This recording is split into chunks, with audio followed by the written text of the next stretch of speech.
আজ রাতে ফাহিম ভাইয়ার গায়ে হলুদ, আর কালকে বিয়ে।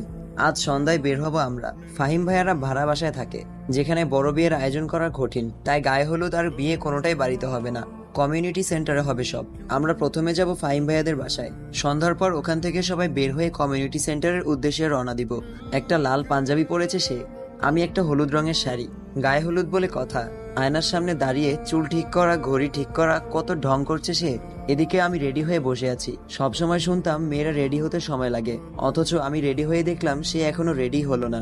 আমি একটু বিরক্ত হয়ে বললাম, এতক্ষণ লাগে আপনার রেডি হতে? সে ডোন্ট কেয়ার ভাব নিয়ে দাঁড়িয়ে রইল। তারপর বলল, কতক্ষণ লাগছে? এই 5 মিনিটেই তো আমি রেডি হয়ে গেলাম।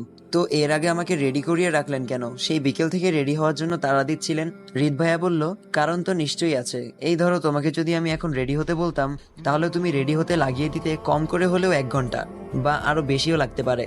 আর আমি রেডি হয়ে তোমার জন্য বসে থাকবো, যা একদমই বিরক্তিকর। তাই বের হওয়ার 2 ঘন্টা আগে থেকেই তোমায় রেডি হওয়ার জন্য তাড়া দিচ্ছিলাম। ওনার এমন অদ্ভুত যুক্তি দেখে মাথা গরম হলো আমার। তাও চুপচাপ দাঁড়িয়ে তার দিকে তাকিয়ে রইলাম। বিশেষ করে তার মুখটার দিকে তাকিয়ে রইলাম। ইচ্ছা করছে তার ওই ছোট ছোট দাড়িগুলোতে গিয়ে নিজের গাল ঘষতে। ইস, ভাবতেই লজ্জায় গা শিউরে ওঠে। নিজেকে নিজে বকতে লাগলাম আমি, তোর নজর এত খারাপ কেন আরু? তখনই আবার মনে হলো, দূর, খারাপ হতে যাবে কেন? আমি কি পরপুরুষের দিকে তাকাচ্ছি? আমি নিজের স্বামীর দিকেই তাকিয়ে আছি আজব। এর মাঝেই হৃদ ভাই আমার মুখের সামনে 2 আঙুল দিয়ে তুড়ি বাজাতেই আমি চমকে উঠলাম। তারপর তিনি চোখের দৃষ্টি আমার দিকে রেখে একটু হাসলো। এরপর ইশারায় বলল, এবার চলো। একটা শ্বাস নিলাম আমি। এই বেটা হঠাৎ হঠাৎ এমন অদ্ভুত কাণ্ড ঘটায় যা দেখলে অযথাই বুকটা কেঁপে ওঠে। আমি আর সে যখন সিঁড়ি দিয়ে নামছিলাম, তখন মামি দেখি এক দৃষ্টিতে তাকিয়ে আছে আমাদের দিকে। হয়তো অবাক দৃষ্টি, নয়তো মুগ্ধ দৃষ্টি এটা। এরপর এগিয়ে এসে আমার এক হাত হৃদ ভাইয়ের হাতে ধরিয়ে দিয়ে বলল, ফিরে আসার আগ পর্যন্ত এই হাত ছাড়বি না। আমি লজ্জায় মাথা নিচু করে আছি। হুটহাট তার এমন স্পর্শগুলোয় যেন সারা শরীর জুড়ে শীতল শিহরণ বয়ে যায়। এরপর মামির থেকে বিদায় নিয়ে গাড়িতে গিয়ে বসলাম আমি, আর সে ড্রাইভিং সিটে। আমি তার দিকে চেয়ে বললাম, আমায় ড্রাইভিং শিখাবেন? তিনি স্বাভাবিকভাবেই বলল, তুমি ড্রাইভিং শিখে কি করবে?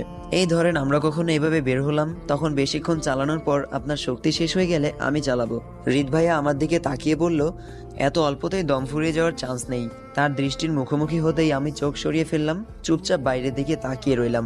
ওদের বাড়ি এসে সবার সাথে চলে গেলাম কমিউনিটি সেন্টারে। ওদিক থেকে মেয়ে পক্ষ আসবে, একসাথেই হবে সব। ফাহিম ভাই আজ অনেক খুশি, ভালোবাসার মানুষকে আপন করে পাচ্ছে সারা জীবনের জন্য। ভাবতেই কেমন একটা অদ্ভুত ফিল হচ্ছে আমার। আমি ঠিক তার উল্টো, সারা জীবনের জন্য কাছে পাওয়ার পর তাকে ভালোবাসতে শুরু করেছি। আচ্ছা, আমি কি সত্যিই তাকে ভালোবাসতে শুরু করেছি, নাকি এটা মাত্রই একটা মোহ? বাড়ি ফিরে গেলে যখন ওর থেকে দূরে চলে যাব, তখন এই মোহ কেটে যাবে না তো? মনকে প্রশ্ন করলাম, প্রেম আর মোহের মাঝে পার্থক্য কি? মন উত্তর দিল, বাস্তবে যা প্রেম